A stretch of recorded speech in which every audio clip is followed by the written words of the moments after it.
وخلق منها زوجها وبث منهما رجالا كثيرا ونساء واتقوا الله الذي تساءلون به والأرحام إن الله كان عليكم رقيبا يا أيها الذين آمنوا اتقوا الله وقولوا قولا سديدا يصلح لكم أعمالكم ويغفر لكم ذنوبكم ومن يطع الله ورسوله فقد فاز فوزا عظيما أما بعد kamar yadda muka saba haduwa a wannan masallaci mai albarka insha Allah na An-Nur da ke nan Wusatu Abuja don tafsirin Qur'ani mai girma bisa ga horewa da amincewa da yadda na Allah subhanahu wata'ala za mu ci gaba da karatu. Yau muna ɗaya ga watan Ramadan hijira shekara ta 1446 kuma alhamdulillahi da azumin farko na Ramadana a bakinmu muna roƙon Allah ta'ala shi amsa mana. Wannan kusan shine tafsiri namu na 10 a wannan masallaci na An-Nur da ke nan Wusatu Abuja, ba na 9 ba na 10. A shekara 10 nan Allah ta'ala ya ba mu ikon yin tafsiri a kowane shekara, hatta shekarar da aka yi covid-19 an yi tafsirin, sai dai ba mu tada jama'a daga ni sai mai jan baki sai masu recording. Mu kadai ne haka muka zauna, ba zan da ce kamar mayu ba don ba mayun ba ne haka mu kadai muke zuwa, wata rama ba ma kai mutum 10 gaba daya, duka masu harkar sauran duka sai a sallame su, daga an shirya kayan sai a yi recording sai a tashi a tafi. Wata ran mu yi a masallaci, wata ran mu yi a cikin ofis na makaranta. To ala'ayi halin muna roƙon Allah ta'ala ya karbi daidai dinmu, kurakure namu Allah ta'ala ya yafe mana, ya sa mu a cikin bayin da ƙur'ani zai cece su gobe kiyama. Iyayenmu da malamanmu Allah ta'ala ya gafarta musu, ya kai haske zuwa ga kabarinsu. ‘Ya'yanmu da suka riga mu gidan gaskiya da sauran aminanmu da abokanai da ‘yan uwa Allah ta'ala ya gafarta musu, ya ji kansu. Muna roƙon Allah ta'ala shi sa mu gudu tare, mu tsira tare, mu shiga aljanna tare. Gabanin fara karatu ina aiki da wannan dama na yi congratulating dinmu da kuma ba mu glad tidings, wato yi mana bushara da zuwan wannan wata mai albarka. Manzon Allah tsira da aminci su tabbata a gare shi ya kasance kana yubashshiru ashabahu bi qudumi shahri ramadan. Fiyayyen halitta yakan yi bushara ga sahabbansa, wato yana irin basu irin glad tidings, wato taya su murna da kuma irin basu labari mai daɗi daga watan ramadana ya halatto. Kamar yadda hadisi yake cewa ja'akum shaharun mubarakun, sai ya ce wannan wata mai albarka din ya zo muku, ya ce wata ne da a cikinsa ake buɗe ƙofofin aljanna, ake kulla ƙofofin wuta, ake wasu fidati shayatin, ake ɗaure shaidanu a cikin wannan wata din. Kuma sai manzon Allah ya ce dukkan wani wanda aka haramtawa alherin wannan wata, to babu kokwanto ya rasa alheri. Duk wanda aka haramta masa alherin ramadana to yayi asara. Cewa ja'akum shahrun mubarak fihi tuftahu abwabul janna wa tughlaq abwabun niran wa suffidatish shayatin faman hurima khair faqad hurim. Dukkan wanda aka haramta wa alherin watan to babu kokonto yayi asara, ya shiga ukunsa.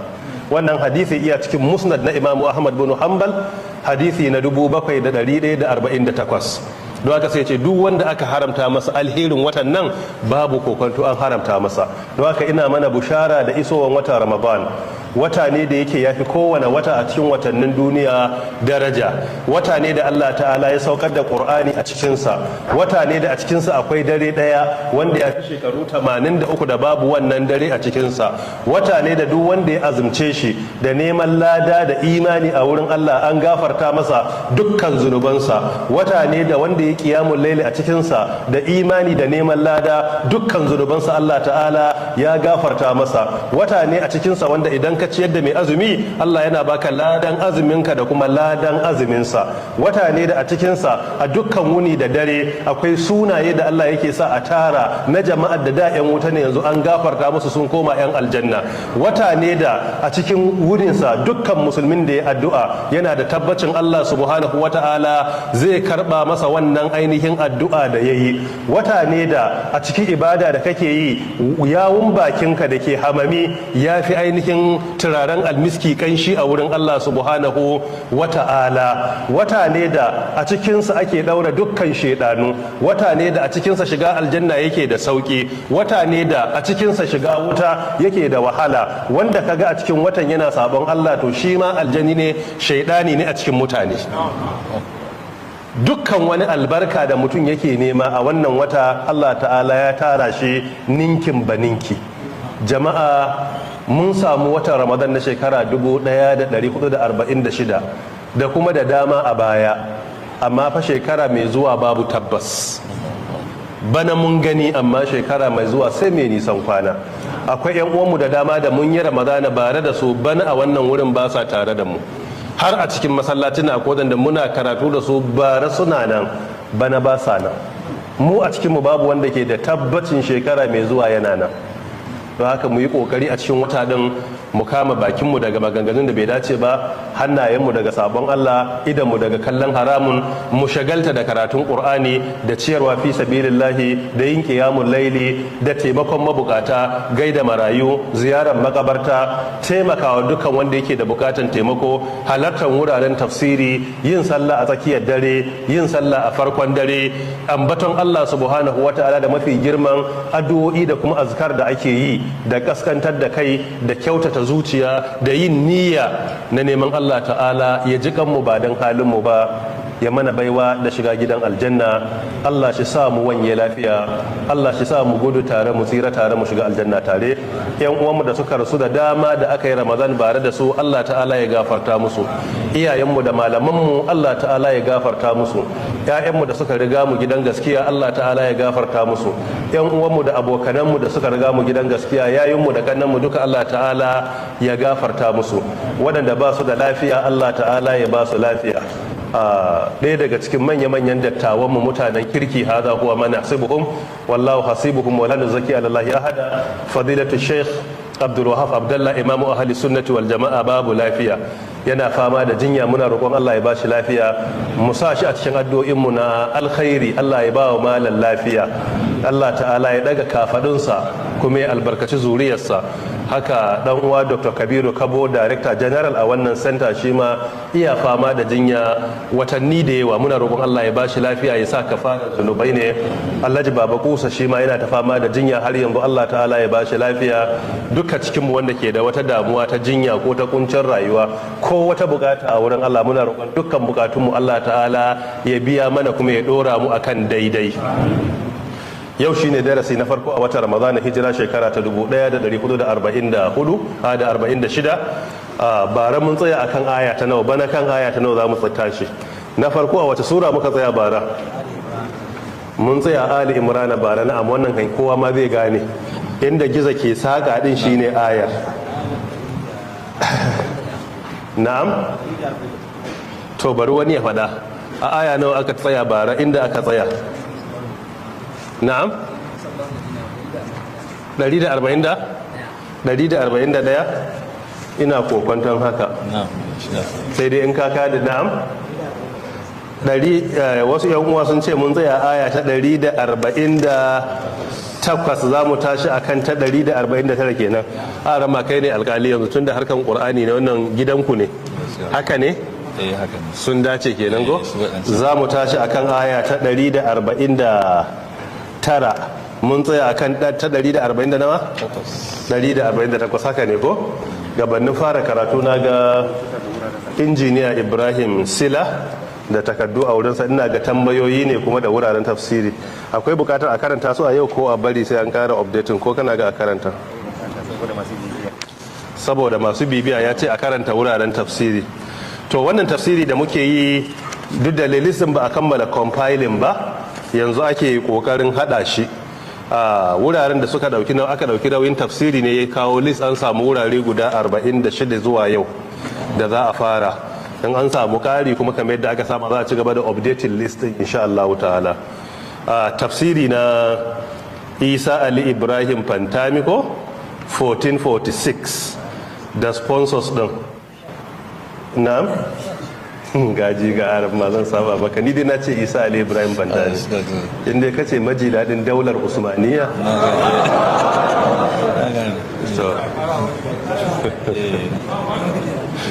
Allah shiga hannun ke daɗe. Arama kai honorable ne yanzu. Ko ya arama dan taba ka ko a barka kana a dan kyale ka ko kana taba sai an samu gaba to shikenan an samu gaba za mu taba arama amma yanzu mu dan daga masa kafa ko. Tafsiri na guda tara a Kano ne. Alhaji Ibrahim Muhammad Gerawa, GMD Gerawa Group of Companies, ya dauki na farko Radio Kano AM 729 KHZ daga 12 zuwa 1 na dare, sai na biyu Radio Kano 89.3 daga 12 zuwa 1 na dare shi ma, sai na uku Freedom Radio Kano FM 99.5 daga 11 zuwa 12 na dare, sai na hudu Express Radio Kano FM 90.3 daga 10 zuwa 11 na hantsi, sai na biyar Rahama Radio Kano FM 97.3 daga 9 zuwa 10 na dare, sai na shida Katsina State Radio AM 92.1 KHZ daga 2 zuwa 3 na rana, sai na bakwai NTA Hausa Star Times daga 9 zuwa 10 na dare, sai na 8 NTA Kano Star Times daga 11 zuwa 12 na dare, sai na 9 JTV Jigawa DSTV daga 10 zuwa karfe 11 na dare. Allah ya biya shi da gidan aljanna. Sai na 10 zuwa 17 kuma Alhaji Ibrahim Bagudu ya dauki nauyi. Na 10 akwai Eagle Radio Bauchi 93.6 daga 9 zuwa 10 na hantsi, sai na 11 NTA Sokoto Network Center Channel 7 TV daga 6 zuwa 7 na yamma, na 12 daga NTA Birnin Kebbi Channel 93 TV daga 11 zuwa 12 na dare, sai na 13 FRCN Radio Nigeria Kaduna AM daga 6 zuwa 7 na yamma, sai na 14 Virgin FM Abuja daga 10 zuwa 11 na hantsi, sai na 16 Farin Wata TV Abuja daga 10 zuwa 11 na dare, sai na 16 Equity FM 103.5 birnin Kebbi daga 6 da rabi zuwa 7 da rabi na yamma, sai na 17 NTA Maiduguri Network Center daga 10 zuwa 11 na hantsi. Allah ya biya su da gidan aljanna dukkaninsu waɗannan. Alhaji Ibrahim guda biyu duka abokanai na ne kuma aminai na ne na shekaru da yawa. Sai na 18 da na 19 kuma Alwalidain Charitable Foundation Gombe, wannan kuma mu'assasa ce da aka yi don mahaifi da mahaifiyata da suka rasu. Allah ya ji kansu ya kai lada zuwa ga kabarinsu. Allah ya hada fuskokinmu da nasu a gidan aljanna.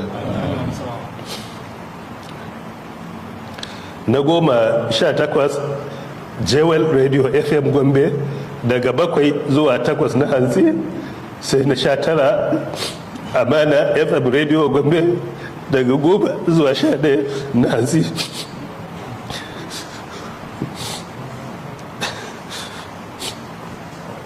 sai na 20 zuwa 21 wanda ya dauki nauyi architect Muhammad Dalladi, shi ma wannan amini ne kuma abokin karatuna ne undergraduate a jami'a. Ya dauki nauyin na Sunna TV daga 11 zuwa 12 na dare, da Unity FM Jos 93.3 daga 9 zuwa 10 na hantsi. Sai kuma na 22 Professor Muhammad Bello Abubakar, shi ma wannan abokin karatu ne. Ya dauki na 22 Africa TV 3 daga 8 zuwa 9 na dare, duka Allah ya biya su da gidan aljanna. Alhaji Habu Mu'azu shi ma amini ne, ya dauki na 23 Progress Radio Gombe FM 97.3 daga 9 zuwa 10 na dare, Allah ya biya da gidan aljanna. Sai Alhaji Abdul Dola ya dauki nauyin na 24 shine Fombina FM Yola FM 101.5 daga 10 zuwa 11 na hantsi. Sai kuma Senator Ahmad Wadada Aliyu Sarkin Yakin Kefi ya dauki nauyin na 25, wannan na tabbatar da aminin aramba ne na kusa. Ya dauki nauyi na Maloni FM 95.9 a Kefi Nasarawa State daga 10 zuwa 11 na hantsi. Sai Alhaji Shehu Abubakar ya dauki nauyin na 26, 27, 28, wannan yayanmu ne kuma amini ne.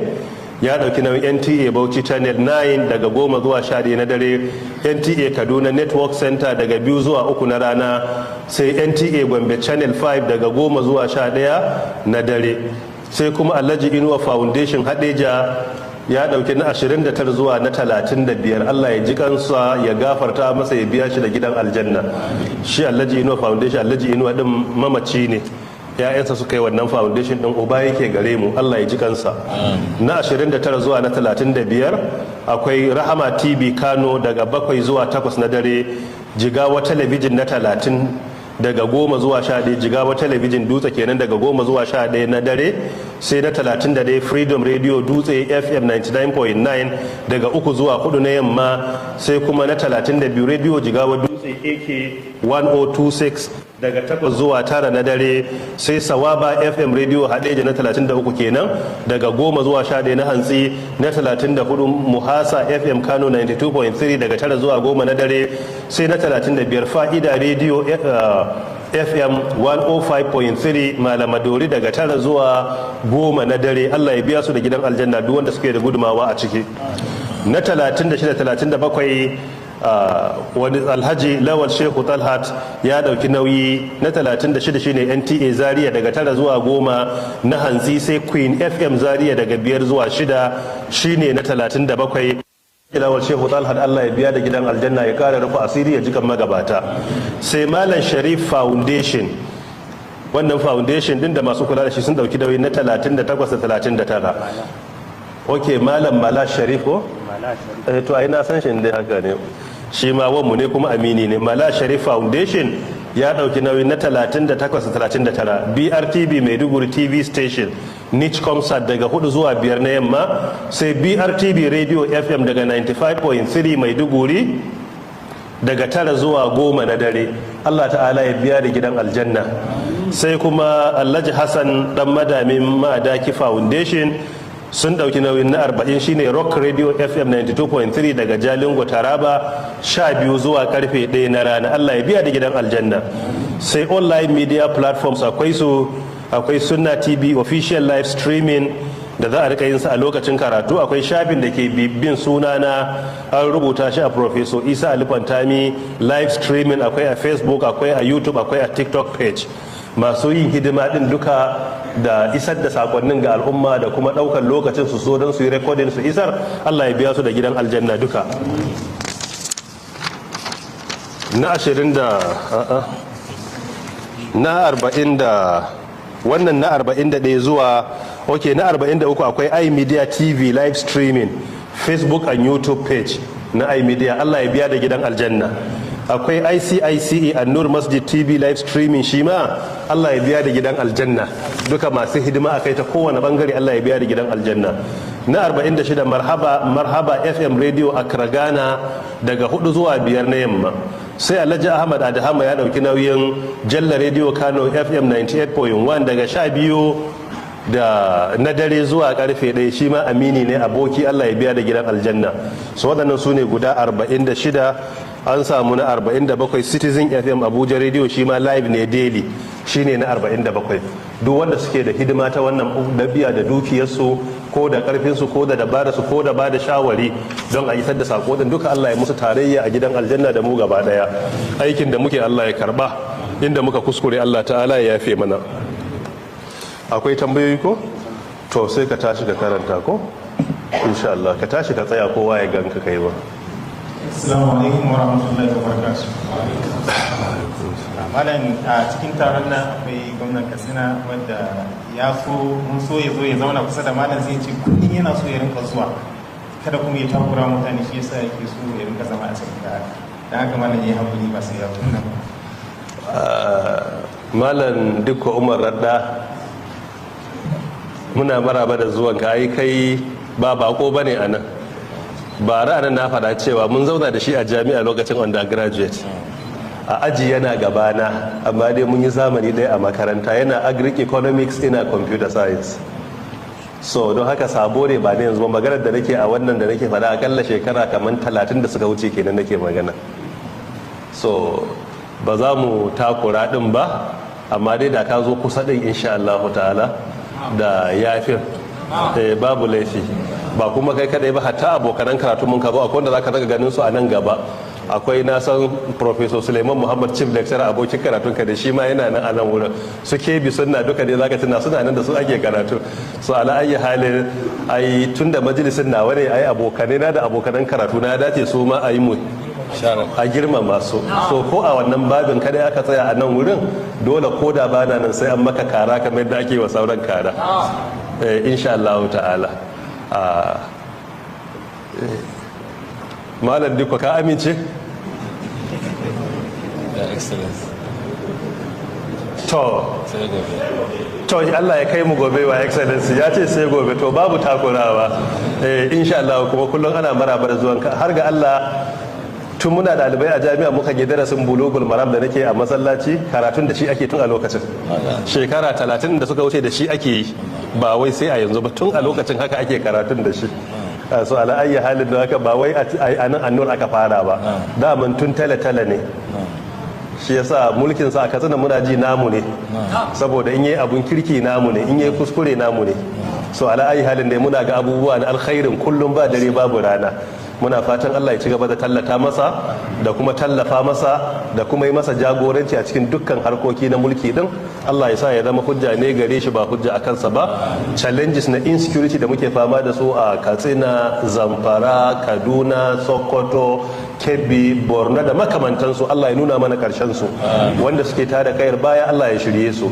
idan ba masu shiriwa bane Allah ya takaita bala'in ya kare a kansu mu kuma Allah ta'ala ya ci gaba da kare mu jarrabawa na kuncin rayuwa da muke ciki a kasar nan musamman a waɗannan kwanaki na Ramadana Allah ya sauwaka wa kowa da kowa waɗanda suke da wadata a cikinmu da shugabanni da 'yan kasuwa da allazai da mawadata Allah ya ba mu ikon taimakawa wanda bayi da shi waɗanda za su taimaka Allah ya karba a matsayin ibada Malam Ibrahim sai a karanta tambaya ɗaya ko biyu ko sai mu shiga karatu don kada mu cinye lokacin ko malam da mu kusa kai su yake tambayoyi akwai lambar da muka ware dan tambayoyin Ramadana kawai kuma na annur amma ba a hannuna take ba a kiyaye kwamitin tambayoyi su suke lura da wannan namba don haka in za ka rubuta tambaya za ka rubuta ne ta whatsapp kawai ka turo insha Allah ku yi tambayar da ma'ana kuma ba a maimaita ta a shekaran da ya gabata ba insha Allah za a karanta ka ban dama in yi magana to ina zan yi aiki da daman na wayar da kan mutane sau da dama sukan ce a'a wai sun tura min sako a waya ban amsa musu ba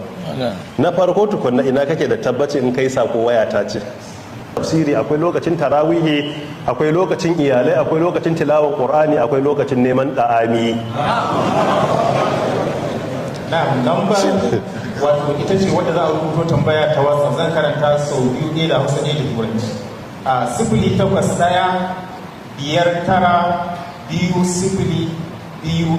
081-202-126 sifiri fa larabci ne babu takwas babu shine Hausa sai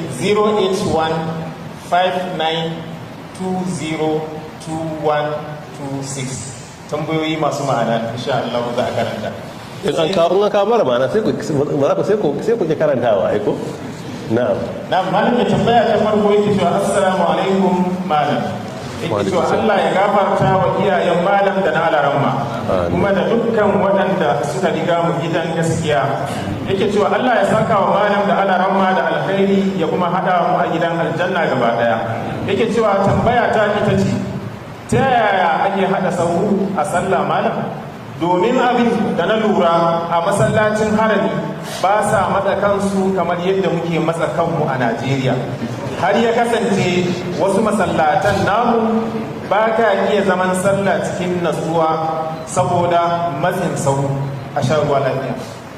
To wa alaikumus salam wa rahmatullahi wa barakatuhu addu'a da mai tambaya yi kamar yadda aka karanta ga iyayenmu da na aranma Allah ya amsa mana jikan iyayenmu Allah ta'ala ya gafarta musu kuma iyayenku da suka rasu Allah ya gafarta musu rayayyu kuma Allah ya raba ku da su lafiya his excellency abokin karatu na malam dikwara dan mahaifiyarsa ma babu lafiya don Allah mu mata addu'a Allah ya bata lafiya mahaifiyarsa kuma uwa gare mu gaba daya Allah ya bada lafiya Allah ya sa jinya ya zama kafaran zunubai ne Allah ya daga kafadunta dukkan wani wanda iyaye ba lafiya su ma Allah ta'ala ya ba su lafiya tambayar da na fahimta shine akan hada sahu ta yaya za a yi sahu sannan kuma a Saudiya ya ga ana buɗe sahu ba a hada kafa amma anan kuma ana yi har a matsi juna gaba daya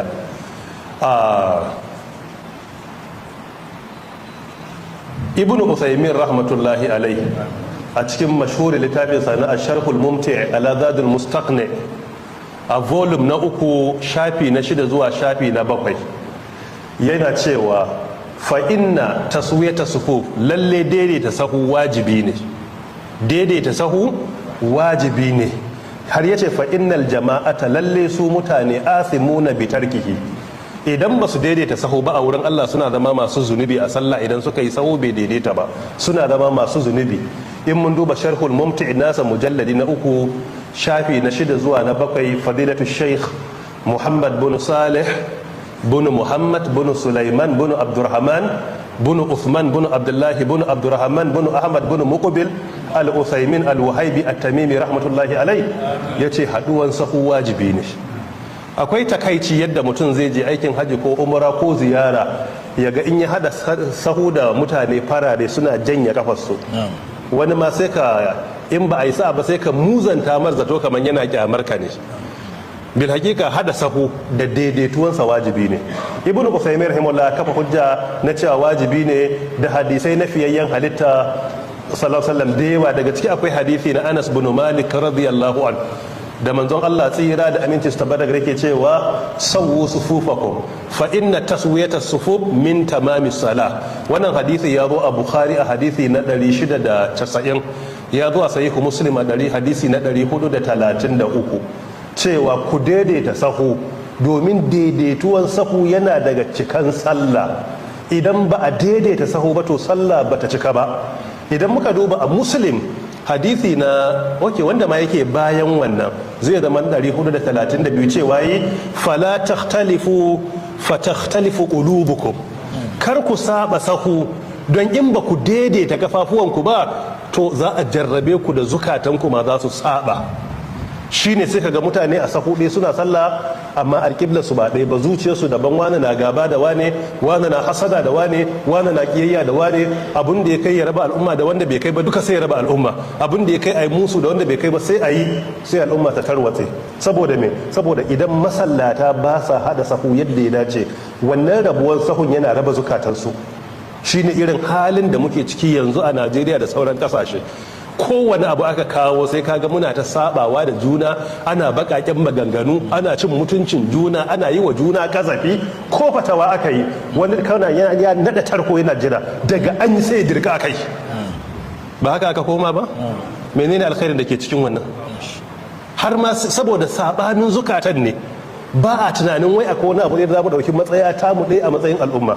Yau ko shugabanmu na musulman duk Najeriya ne shine mai alfarma Alhaji Dr. Muhammad Sa'ad Abubakar Desat.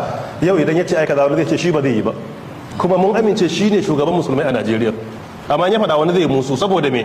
Saboda duk sharrin saba sahu na kawo wannan. Inda za mu rika daidaita sahu, wallahi alladhi la ilaha illa huwa, sunna gaskiya ne. In mun saba sahu zukatan za su saba, in mun daidaita Allah zai takaita wannan sabanin zukatan. Sunnar Allah gaskiya ce. So da haka mu tsaya mu tabbatar da duk inda za mu yi sallah an hada sahu. Kuma sahu ba karamar yar yatsa ake hada ba, duka kafar ake so ta rika haduwa. Sai dai wanda ke da uzuri na shekaru ko yarinta ko rashin lafiya ba zai iya ba, wannan an bashi uzuri. Ko a zaune sallah ba laifi bane, ko a kwance sallah ba laifi bane. Shi yasa akan ba da uzuri ga wanda ba su iya yi, har masallatai su zo da kujera su zauna su bi sallah. Kaga a wannan halin hada kafan yana da wahala, amma matukar ba haka ba to wajibi ne mu yi kokari mu tabbatar da a duk inda za a yi sallah mun hada kafafuwan mu, kuma daga farkon kafa zuwa karshe. Wannan zai taimaka sai ga kafadun mu su ma sun hadu. Wannan kuma zai taimaka sabani da gaba da kiyayya da hasada tsakanin al'umma sai ya ragu. Allah ta'ala ya takaita waɗannan cututtuka a zukatanmu. Allah ya haɗa zukatanmu akan gaskiya, ya kuma nisantar da mu daga rarrabuwan zukata. Wallahu ta'ala a'lam. Amin. Malam mai tambaya ta biyu yake cewa assalamu alaikum wa rahmatullahi malam. Wa alaikum assalam wa rahmatullahi wa barakatuhu. Yace da fatan an fara azumi a Najeriya lafiya. Amin. Yace malam ina karatun PhD a South Korea, kuma ba za mu fara azumi gobe ba za mu fara azumi yau ba sai gobe Sunday. Amma Saudi Arabia da Najeriya yau suka fara azumi. To malam ina so na tafi wato Saudi Arabia a last 10 days na Ramadan. Idan suka yi azumi 29 yaya azumi na zai kasance, saboda ni 28 ne da kuma sallah na. Please ma sha ruwa lafiya. Allah ya kiyaye malam. Wa alaikumus salam wa rahmatullahi wa barakatuhu. Idan na fahimci tambayarsa daidai da injiniya ya karanta yanzu shine cewa yana South Korea, ba su fara azumi yau asabar ba, za su fara azumi lahadi gobe insha Allah ta'ala. Sha'aban kenan maybe ta cika 30 a wurinsu, amma kuma zai fara azumi a South Korea, zai tafi Saudiya, zai yi umra, ya hajji, ya yi sallah a can. Saudiya kuma sun riga sun fara azumi yau kamar yadda mu muka fara a Najeriya. Yaya azuminsa zai kasance, yaya sallarsa za ta kasance? Ko a jiya amma wata tambaya mai kama da haka online, ina ga daga Japan ne ina zato. Wannan daga Japan ne, saboda kasashen can da dama ba su fara azumi irin South Korea, North Korea, Japan, Australia, New Zealand, a wata riwaya hada Malaysia ba su fara ba, da su suna can karshe da ta gabar, so da yawansu ba su fara ba ta waɗannan wuraren, su Thailand duka. Akwai manyan fatawoyi da malamai suka yi duka dai ma'anar ɗaya ne. Akwai al-mawsu'a al-fiqhiyya a volume na 28 shafi na 73, da kuma lajnatu da'ima lil buhuthil ilmiya da ke kasar Saudi Arabia, su ma sun amsa fatawa din a volume na 10 a nan ba shafi na 102, cewa za ka fara azumi ne da kasar da kake a can, gobe kenan za ka tashi da azumi, sannan kuma za ka yi sallah ne da ranar da Saudi Arabia za ta yi sallah. Azuminka shine irgen inda kake South Korea a yanzu, don haka ba za ka fara asabar da Saudiya ba, za ka fara ranar lahadi ne da South Korea. Amma in ka je Saudiya kuma to ran da za su yi sallah ranar za ka yi sallah, ba ran da South Korea za su yi sallah ba. Dogaro akan wannan suka ce daman matsala akan jinjirin wata an dade ana tambaya.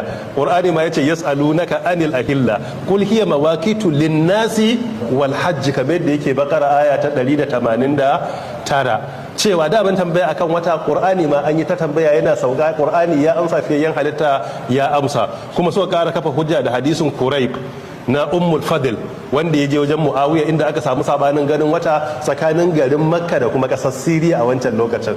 Da kuma sun kafa hujja na cewa haka za ka yi azumi din da kuma yin sallah, dogaro da hadisi na Bukhari da ke cewa sumu li ru'yatihi wa aftiru li ru'yatihi. Hadisin yana cikin aljami as-sahih na Imam Bukhari, hadisi na 1891, cewa ku fara azumi ranar da aka ganshi a ina, a garin da kuke. Ku ajiye azumi ku yi sallah ranar da aka ganshi. Wani gari? Na garin da kuke. So yana magana akan garin da kake, ka rika bin ganin wannan gari din. Kuma shi yasa Qur'ani yake cewa faman shahida minkum ash-shahara falyasum, wani bangaren aya ta 185 a Bakara, wanda ya shaida to yayi. A wannan lissafi kuma abin da zan kara shine, zaka dauki azumi ran Lahadi daga South Korea ko duk kasar da kake, amma sai kai sallah a Saudiya ran da aka yi. To kaddara kuma Saudiya sun dauki, kai ka dauki azumi ranar Lahadi, Saudiya sun dauka asabar, ran da aka yi sallah a Saudiya sai zama kai azuminka 28 ne, su kuma Saudiya sun yi 29. Yaya za ka yi ran sallah? Malamai suka ce za ka ajiye wannan azumi ka yi sallah da su, bayan kwanakin sallah sai ka rama azumi guda ɗaya. Me dalili? Saboda a musulunci babu wata mai 28 days, ba mu da wata mai kwana 28. A Gregorian akwai February, wani lokaci 28 ne, amma a musulunci babu. A musulunci dukkan wata mafi kankantan kwanaki 29, mafiya yawa 30. Ba mu da wata mai 31 days a musulunci, amma a Gregorian akwai. Mun fahimta da kyau? To kaddara kuma South Korea, Saudiya da kaje can su suka yi 30, azumi 30, mafhum? Sai suka yi azumi 30, don haka kai ya zama nawa kai? 29. To anan babu rama ko azumi ɗaya a kanka, saboda akwai wata mai 29 days. So tun da Saudiya sun ajiye a 30 days, kai kuma ka riga ka yi 29, to anan ba sai ka rama ɗaya ba. To kaddara kuma South Korea sun dauki azumi Juma'a inda kake, Saudiya sai aka dauka Asabar, sai kuma ka tafi Saudiya din, sai zama da kaje Saudiya sai ya zama suran da suke azumi 29 kai 30 ne, to dole ka kuma yi azumi 30 din, ko da ku su 29 ne. in suka yi ajiye suka yi sallah a ranar 29 washe gari ɗaya ga shawwal kai ma sai kai sallah da su, to kaddara ba a ga wata ba sai wata ya cika kwana 30 a Saudiya, kai kuma ranar azumin ka nawa ne 31, to ba za ka ajiye azumi sai ka yi 31. ko da ka wuce ba za ka ajiye ba saboda me, saboda hukuncin Saudiya ne yake aiki yanzu a kanka, ko 31 ne sai ka yi shi a haka. as long as suna azumin babu dama ka ce to ai mu a kasar mu an kammala, a'a wancan hukuncin ne yake aiki a kanka. Mafu tayyib. Kuma ɗaya ne da kaman shan ruwa, in ka kula Saudiya suna riga mu shan ruwa kaman da awa 2. idan ka tashi akan jirgi a nan wurin a cikin jirgi sai ka ɗauki azumi kai suhur a Abuja, sai jirgi tashi da kai karfe 10 na hantsi, sai kai ka Saudiya sai ka isa kaman karfe 3 Najeriya, a Saudiya karfe 5 ne. to idan za ka sha ruwa ba za ka jira shan ruwan Najeriya ba, za ka yi buɗe baki da ƙasar Saudi Arabia ne, duk da za su riga Najeriya inda ka yi suhur ɗin mai shan ruwa, yanzu hukuncin Saudi ne yake kanka ba na Najeriya ba. kuma haka ne in kana dawowa, idan kana dawowa ka yi suhur a Saudiya sai ka taho Najeriya, lokacin da ka iso Najeriya karfe 5 na yamma ne, a Saudiya 7 ne na yamma, an riga an sha ruwa, to ba za ka sha ruwa da Saudiya ba, za ka sha ruwa da me da Najeriya ne, sai ka jira lokacin mu. Mafhum? tayi. Waɗannan su ne hukuncen a dangane, ina fatan an fahimta da kyau. to wallahu ta'ala alam. aran ma yanzu sai mu dawo wurin ka, an ce za mu tashi akan aya ta 149 a tafsiri na farko bakar shekara ta 1446 insha Allah daga nan masallacin Annur. Allah ya mana jagoranci, ya sa Qur'ani ya cece mu gobe kiyama. Bismillah aran ma. أعوذ بالله من الشيطان الرجيم من همزه ونفخه ونفثه يا أيها الذين آمنوا إن تطيعوا الذين كفروا يردوكم على أعقابكم فتنقلبوا خاسرين بل الله مولاكم وهو خير الناصرين سنلقي في قلوب الذين كفروا الرعب بما أشركوا بالله ما لم ينزل به سلطانا ومأواهم النار وبئس مثوى الظالمين ولقد صدقكم الله وعده إذ تحصونهم بإذنه حتى إذا فشلتم وتنازعتم في الأمر وعصيتم من بعد ما أراكم ما تحبون منكم من يريد الدنيا ومنكم من يريد الآخرة ثم صرفكم عنهم ليبتليكم ولقد عفا عنكم والله ذو فضل على المؤمنين يا أيها الذين آمنوا إن تطيعوا الذين كفروا يردوكم على أعقابكم فتنقلبوا خاسرين. آل عمران آية 149. Allah ya ce ya ayyuhal ladina amanu, ya ku jama'ar da kuka yi imani, in tuti'ul ladina kafaru, idan za ku yi biyayya zuwa ga jama'ar da suka kafurta, yaruddukum, za su mai da ku ala aqabikum, akan dugaduganku, ku koma ina fatan kalibu, sai ku juya khasirina, kuna masu asara, kuna masu shiga uku. Allah ya kare mu daga shiga uku. manya-manya malaman tafsirin ƙur'ani irin imam ibn kathir alaihi rahmatullah a cikin tafsirinsa al-ƙur'anul karim ya yi magana akan cewa Allah ta'ala yana jan kunnen muminai ne akan rike waɗanda suka kafurce masa a matsayin su ne jama'ar da abin da suka fada ake musu biyayya a kai.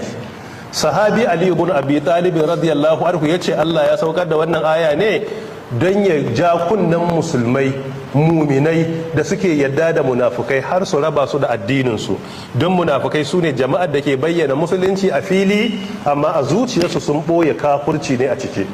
Babban malamin tafsiri imamul mufassirin Abu Ja'far Muhammad bin Jarir at-Tabari rahmatullahi ta'ala yace Allah ta'ala ya saukar da ayar ne akan ainihin al-kafirun min al-yahudi wan nasara wal munafiqin, don haka ta kulli hatta waɗanda suke ahlul kitabi suka kafirce wa Allah subhanahu wa ta'ala.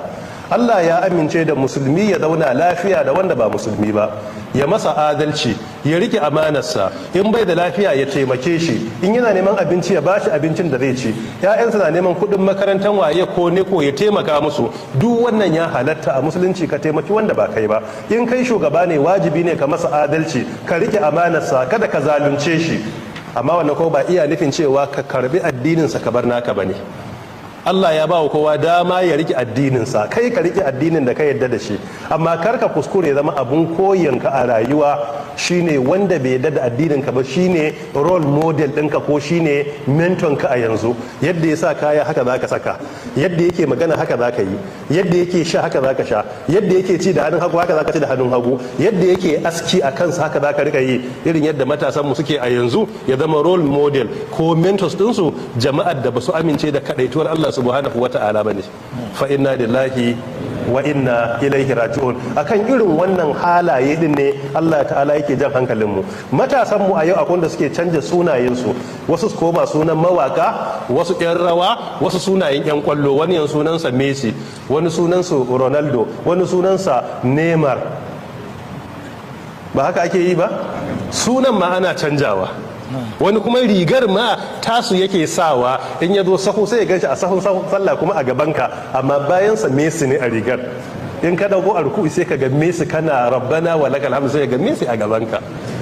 Haka Allah ya jarabe mu da matasan mu. Don haka ya halatta mu zauna lafiya da kowa, mu taimaki kowa na abinci, na makaranta, na kyautata mu'amala, amma kar ka kuskura a raba ka da addininka. Duk duniya babu abin da ya kai addinin ka muhimmanci gare ka.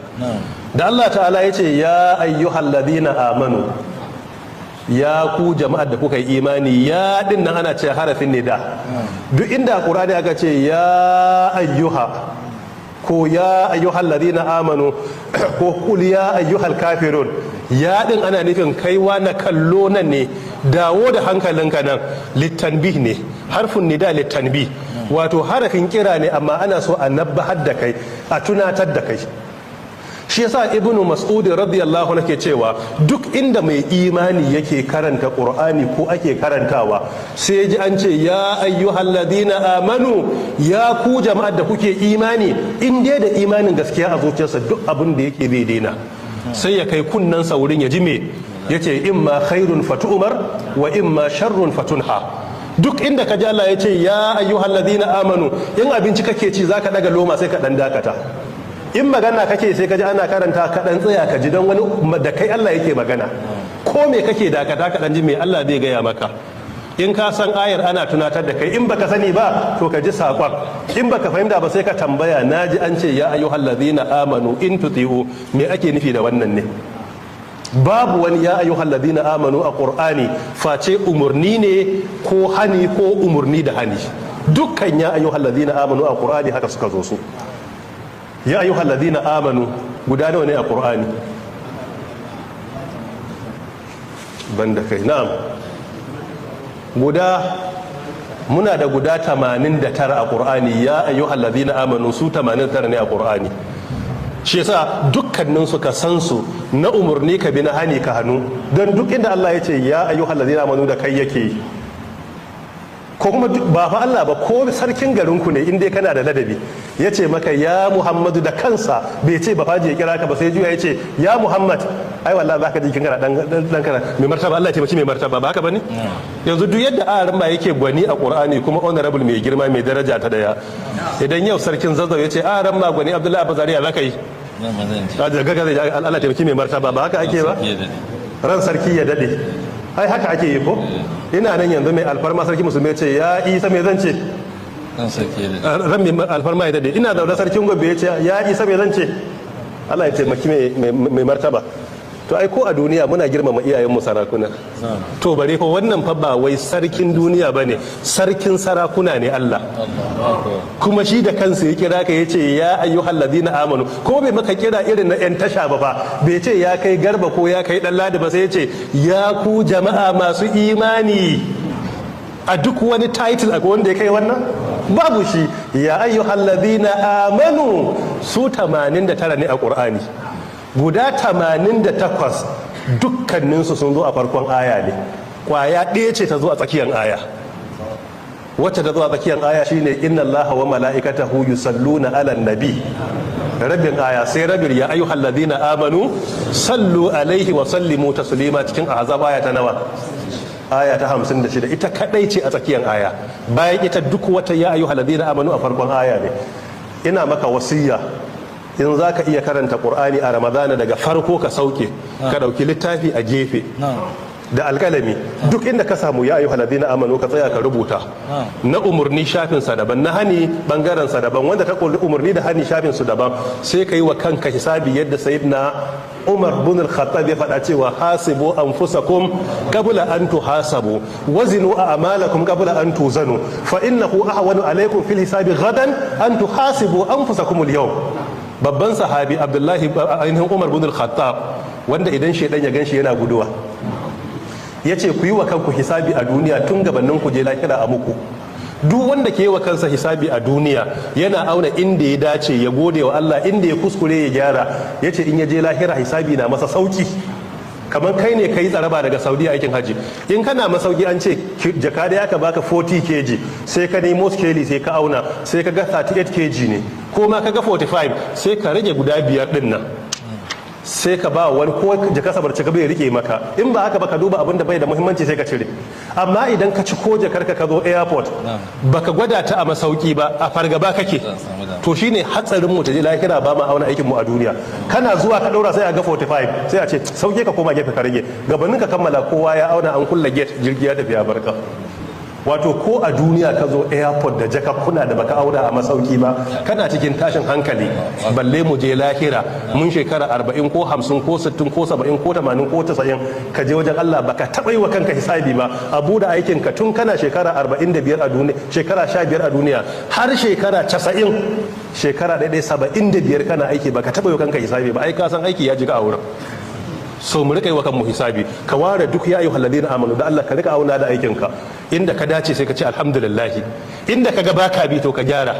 In ka auna sai ka guda 89 nan nawa kake yi nawa ne baka yi, sai ka dage ka yi ta gyarawa. Ƙarshen ramadana ka zo ka duba nawa ka gyara a ramadana, musamman an daura shedanu yanzu to cikin sauki sai ka ga ka gyara su. Shekara mai zuwa ma sai ka sake maimaita ka gani, in kana ci gaba biyayya na karuwa na hani kada lisanta sai ka gode wa Allah. Amma babu jarrabawa da ya wuce ka je gaba ga Allah ya ayyuhal ladina amanu 89 baka taba wani da aikin ka ba, sai ka je filin kiyama a saka scaling a ce to zuwa auna maka. Allah shi samu wanye lafiya. So sai mu dage da wannan, Allah shi jikan iyayenmu da malamanmu. Don haka ya ayyuhal ladina amanu ya ku jama'a da kuka yi imani, in tuti'u, kalmar in din nan shartiyya ne. Tuti'u menene? Shine fi'lu shart. Amma tun da fi'lu shart ne labudda an yakuna majzuman. Aina al-jazm? Jazmin shine goge nunun. Wa aina fa'iluhu? Wawun din ita ce fa'ila. In tuti'u wawun din saboda ya cin af'alul khamsa. So wawun din ita ce a da matsayin fa'ila din. Don haka in shartiyya ne, tuti'u shine fi'lu shart wa fa'iluhu shine wannan wawun. Alamatul jazmin sa kuma shine hazfin nun. Sannan kuma ina jawabu shart? Yaruddukum, shi ma yaruddukum ne. Kaga shi ma nunin din aka goge a matsayin jazminsa, sannan fa'ilinsa kuma shi ma shine wawu. Don haka ya ayyuhal ladina amanu ya ku jama'a da kuka yi imani, in tuti'u, in kun yi biyayya ga wadanne alladina kafaru, wanda suka kafirce wa Allah, wanda suka kafirce Allah, musamman wanda kuke rayuwa da su wani bangare na al-yahudu wa nasara. Adama za ka yi ba mu aya ɗaya ko biyu a Qur'ani da za su taimaka mu fahimci wannan a fili, misali ko da guda ɗaya haka. Ya ayyuhal ladina amanu in tuti'u fariqan min alladhina utul kitaba yaruddukum ba'da imanikum kafirin. Jazakumullahu khaira. Wannan cikin suratu Ali Imran aya ta 100 kenan. Ya ayyuhal ladina amanu in tuti'u fariqan minal ladina utul kitaba. Kaga fariqan minal ladina utul kitaba sune alladina kafaru. Wani bangare na waɗanda aka ba wa littafi al-yahudu wa nasara, amma sai Allah ya ce wani bangare a cikin su, amma kuma akwai wani bangare a cikin su wanda suka yi imani da Allah. Shi yasa bai ce dukkan su ba, sai ce wani bangare na su. A rama za ka yi ba mu misalin aya ɗaya a Qur'ani da ke bayyana wasu daga cikin su sun yi imani?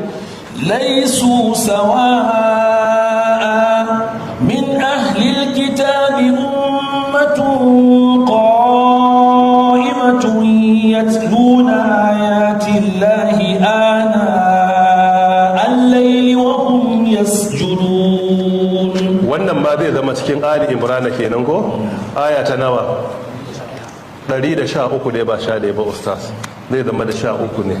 don haka kaga anan sai Allah ya ce laisu sawa'a min ahlil kitabi ummatun ka'ima, a cikin su akwai waɗanda suke tsayayyu suke bin gaskiya. A zamanin sahabbai akwai kamar Abdullahi ibn Salam, akwai kamar Salmanul Farisi, akwai Najashi, fa inna fiha malikun adil. to kisa Allah ya ce in tudhi'u fariqan min alladhina, ashe ba dukkan su bane, a cikin su akwai waɗanda kuma Allah ya ce ummatun qa'ima ne, al'umma ne tsayayyu sun ji gaskiya kuma suna aiki da gaskiya da.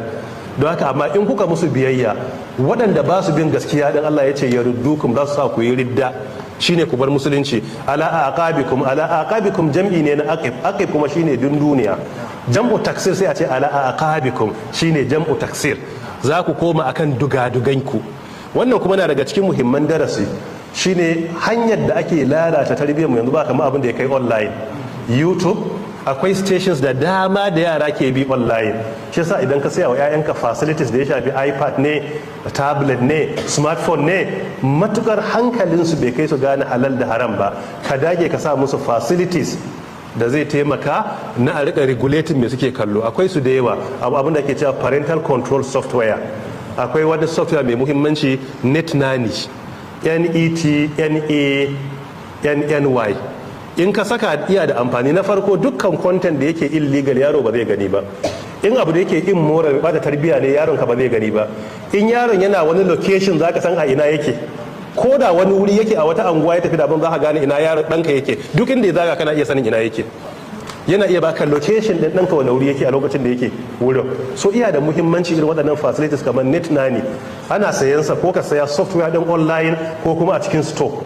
In ka saya ka sa wa yara kana iya controlling, kuma ko baka gida kana iya ganin me suke kallo me suke sauraro online.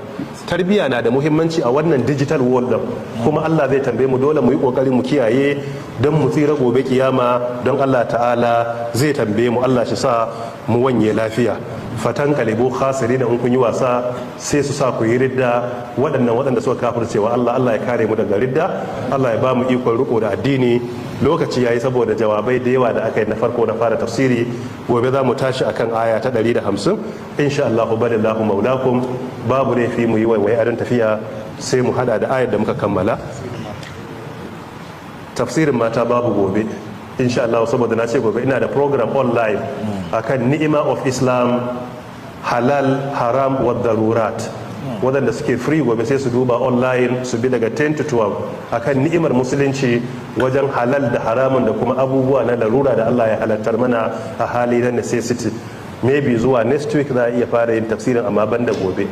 In kuma akwai waɗanda mata suka fara yi tsakanin su, to nan sai a kawo, sai a sanar musu insha Allah ta'ala. Subhanaka Allahumma wa bihamdika ashhadu an la ilaha illa anta astaghfiruka wa atubu ilaik. Allahumma salli ala Muhammad wa ala ali Muhammad kama sallaita ala Ibrahim, wa barik ala Muhammad wa ala ali Muhammad kama barakta ala Ibrahim wa ala ali Ibrahim innaka Hamidum Majid.